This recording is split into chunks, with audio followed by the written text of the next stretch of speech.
अस्सलाम वालेकुम अब्बा जी। अब कब आ रहे हैं आप? नहीं अब्बा जी, मैं उदास नहीं हुआ, वो हुरिया आई है। अब उन्होंने जल्दी चले जाना ना, तो आप जल्दी आ जाए। जी अब्बा जी, अम्मा चाय बना रही हैं। ओके अब्बा जी। अब्बा जी आ रहे हैं।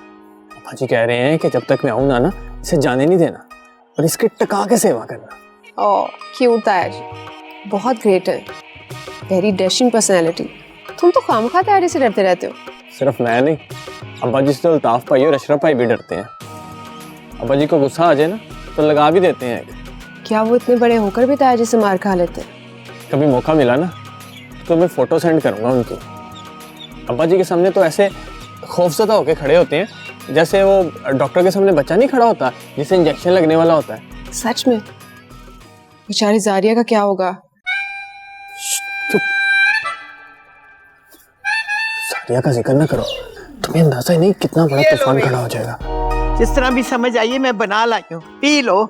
ताई जी आपसे कहा भी था, तकल्लुफ की कोई जरूरत नहीं। क्यों जरूरत नहीं है? तू कौन सा रोज घर आती है? अगर ऐसी बात है तो मैं हर रोज आ जाया करूँ।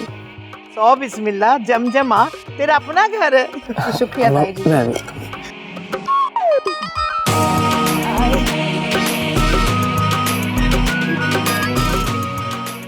अम्मा इतनी चीनी?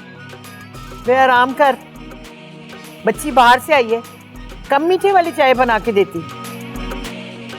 आहो अम्मा, पर ये चाय तो आपने शहद ही बना दी है। इट्स ओके महरोज,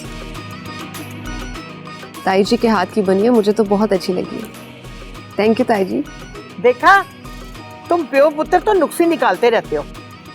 ताई जी एक बात तो बताएं, हाँ पूछ पुत्र। क्या आपकी और ताया जी की शादी पसंद की शादी थी? हाय कैसी बातें करती कुड़िए। पसंद ना पसंद का रिवाज तो अब शुरू हुआ है। हमारे दौर में हमारे माँ बाप जो फैसला करते थे ना, हम लोग तो चुप हो जाते थे। ब्याह वाले दिन पता लगता था कि साडा मुकद्दर किदे नाल जुड़ा है।